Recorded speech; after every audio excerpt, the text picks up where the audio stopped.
Pessoal, Gege Akutami pegou a gente com a guarda baixa. Satoru Gojo foi morto por Sukuna. E Nobara Kugisaki pode estar viva, sem contar outras referências que temos no capítulo 236 de Jujutsu Kaisen. Fala galera, beleza? Cássio na área, está começando mais um vídeo do nosso canal. E hoje é dia de mangá, é dia de Jujutsu Kaisen. Pessoal, que reviravolta foi essa?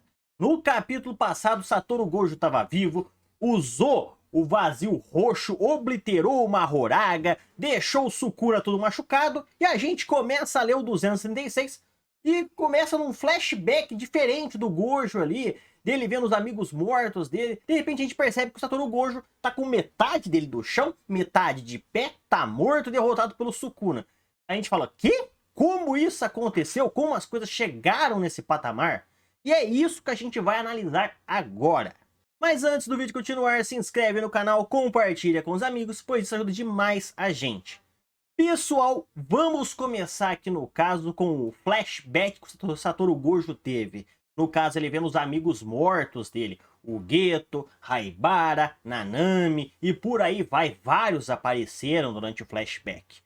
Porém, quero chamar a atenção por um ponto interessante. O Gojo viu várias pessoas que ele conheceu, se importava, que já estavam mortas. Mas Nobara Kugisaki não apareceu? Olha que curioso. Será esse um indício que Nobara Kugisaki está viva e não morta? Será que ela realmente está viva? Essa foi uma pergunta que tem martelado a cabeça dos fãs desde que ela assumiu lá no arco de Shibuya, que ela foi machucada pelo Mahito, quase que morta, e desde então nunca mais apareceu. E agora no flashback do Gojo, a gente vê várias pessoas que ele conheceu que morreram, que estão ali. Mas cadê a Nobara? A Nobara que é a aluna dele favorita, junto com o Itadori, junto com o Megumi. Por que que ela não tá ali? O que aconteceu? Eu teorizo que a Nobara esteja viva. Essa prova da Nobara não aparecer junto dos amigos mortos do Gojo, do pessoal que ele conhece, já abriu uma porta. Já dá um pouco mais de esperança para que a Nobara esteja viva, coisa que a gente já especulava faz tempo. Mas vamos analisar a conversa do Gojo com o Geto. E começa lá, e aí meu grande amigo, finalmente você chegou aqui, há quanto tempo a gente não se via? Eles começam conversando, como é batalhar contra o Rei das Maldições? Aí o Gojo falou, o cara é realmente fortão, muito forte. Mesmo se ele não tivesse as 10 sombras, eu acho que eu não conseguiria derrotá-lo. Eu acho que ele não estava lutando com todo o poder dele. Será que realmente, pelo que o Gojo disse, o Sukuna estava se segurando? Não liberou todo o poder dele? Será que mesmo sem as 10 sombras, o Gojo não venceria o Sukuna? Depois, no final, tem um ponto que eu quero comentar aqui. E no caso, a conversa deles continua. O Geto fala pro Gojo, então agora você está feliz, está contente, está realizado com relação à batalha que você teve. Mas o Gojo realmente fala, o Sukuna é um cara muito forte, porém muito solitário, ele não conhece amizade, não conhece o amor. Eu não consegui receber tudo o que ele tinha para dar, mas alguém deve conseguir. Eu acho que ele estava falando nesse ponto que ele falou isso do Sukuna, eu acredito que ele falou do Itadori. O Itadori deve ser quem vai suportar tudo que o Sukuna tem para dar. A gente viu que o Itadori conseguiu receber todos os golpes do Sukuna na batalha lá e ainda ficou vivo. Então eu tô me perguntando assim, como isso pode acontecer? Se no caso o Itadori pode libertar o Sukuna desse vazio, dessa solidão que ele tem. Isso palavras do próprio Satoru Gojo. Sukuna tem um vazio, uma solidão. O Sukuna em certo ponto aqui tá parecendo a Kyuubi do Naruto, cheio de raiva disso, daquilo, mas o Naruto com o tempo mudou a Kyuubi. Será que com o tempo o Itadori, depois que ele tirar o Sukuna do corpo do Megumi, pois o Sukuna tá no corpo do Megumi agora, vamos supor que role uma batalha do Sukuna futuramente contra o Itadori, e no caso o Itadori consiga libertar o Megumi do Sukuna. Será que o Itadori vai mudar o jeito do Sukuna ser? Mudando a personalidade dele, virando amigo dele, fazendo ele conhecer o amor, como o Satoru Gojo disse, porque o Sukuna é sozinho, é muito forte, porém sozinho, solitário. Isso é dito nesse capítulo. Então existe uma possibilidade do Sukuna ser uma próxima Kyuubi 2.0, digamos assim. E aí a gente vê a conversa deles, conversa vai, conversa vem. todos os amigos do Gojo aparecendo, falando uma palavra ali. Tem um certo momento que podemos ver um homem de fundo ali. Pelo que tá aparecendo, parece que é o Toji. Parece que até o Toji tá aqui nas memórias do Gojo. Olha que sensacional. Parece que é o Toji ali de fundo. Mas eis que de repente, para os flashbacks, a gente vê o Gojo caído no chão. A gente fala, que? Como? Tipo, a gente já esperava que o Gojo fosse morrer na batalha contra o Sukuna. A gente já esperava isso. Que o Gojo fosse morrer contra o Sukuna. Porém, como eu falei no capítulo passado, eu achei que ia ter mais um pedaço da batalha ainda. Eu não acreditava que o Sukuna já tinha sido derrotado de vez. Eu ainda acho que ele tem uma carta na manga. Ele vai usar e vai batalhar contra o Gojo e derrotar ele ali. Eu já esperava que o Gojo pudesse morrer, mas não que ele já tivesse praticamente morto, já caído no chão, desmantelado ali. A gente se perguntou o que aconteceu. O Gege Akutami, o cara é tão foda nessa parte, porque a gente já esperava que o Gojo fosse morrer. Mas ele fez de um jeito que a gente, mesmo esperando isso, acabou se surpreendendo. E aí a gente vê o Sukuna explicando como é que funciona o poder do Mahoraga. Coisa que a gente não tinha entendido até então, porque quando o Sukuna batalhou contra o Mahoraga, a gente entendeu um termo. Quando o Gojo analisou o Mahoraga, a gente entendeu outro termo. E agora o Sukuna explica outro termo. Ou seja, o Mahoraga é um negócio complexo ali. E ele explica que o Mahoraga, quando ele recebe um golpe, ele vai se adaptando, vai gradualmente. Conforme ele vai recebendo mais golpes desse, o tempo para ele se adaptar diminui até que ele conclui a adaptação. Porém, mesmo após concluir a adaptação, ele continua se aprimorando.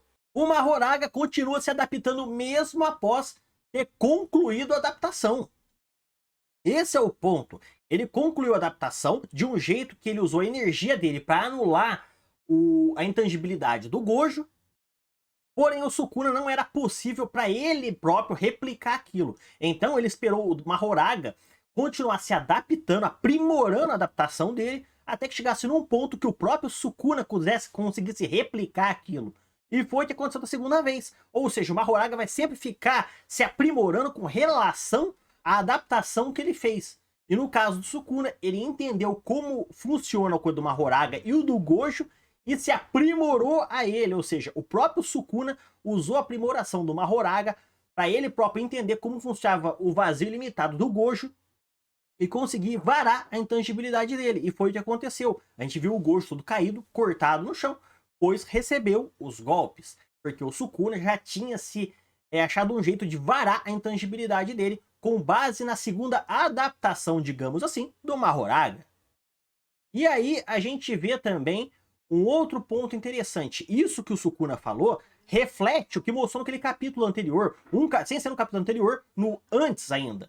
Onde no caso 234 a gente vê que o Mahoraga faz um corte e arranca o braço do Gojo fora. Porque o Sukuna falou, você não estava mais usando a alma do Megumi e sim a minha.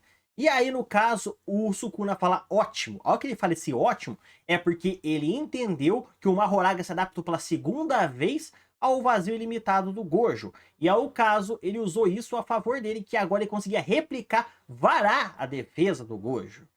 Porque a hora que o Sukuna perdeu o Mahoraga, e não podia mais usar a expansão de domínio dele, o Gojo estava intangível, não tinha como mais o Sukuna causar dano no Gojo, a não ser que ele já soubesse como varar a intangibilidade do Gojo, e foi o que aconteceu. O único jeito do Sukuna causar dano no Gojo agora era saber como varar a intangibilidade dele. E foi graças ao Mahoraga que isso aconteceu. Por isso eu me pergunto sobre o que o Gojo disse antes.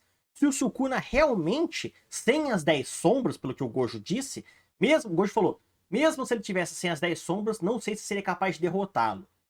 Será que o Sukuna, sem as 10 sombras, ele seria capaz de se adaptar ao vazio imensurável do Gojo? A intangibilidade dele? Será que ele conseguiria realmente fazer isso?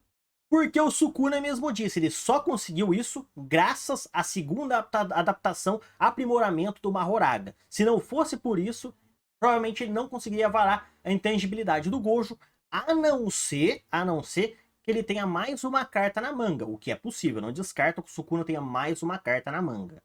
E aí a gente vê o Sukuna se despedindo do Gojo, falando que jamais vai esquecer e tudo mais, e o próximo adversário entra no campo de batalha, no caso, Hajime Kashimo. O Hajime já entra no campo de batalha, o deus do trovão, para cair na porrada contra o Sukuna. E próxima semana vamos ver Hajime contra Sukuna, vamos ver como vai ser essa batalha. No meu ponto de vista, o Gojo, aqui a volta dele, significou duas coisas. Primeiro, para ele servir como uma espécie de Star and Strip. A Star and Strip, lá do Boku no Hero, ela serviu como uma forma de nerfar o Shigaraki um pouco, para o pessoal se fortalecer e tudo mais.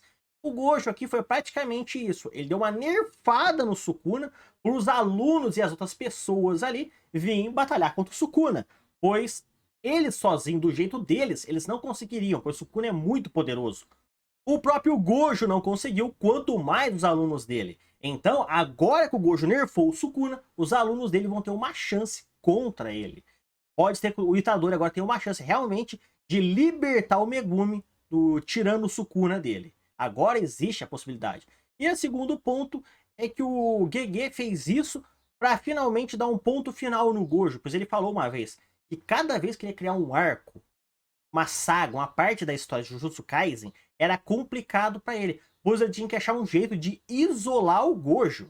Quando a Hanami atacou o colégio Jujutsu, ele fez uma barreira onde o Gojo não podia entrar.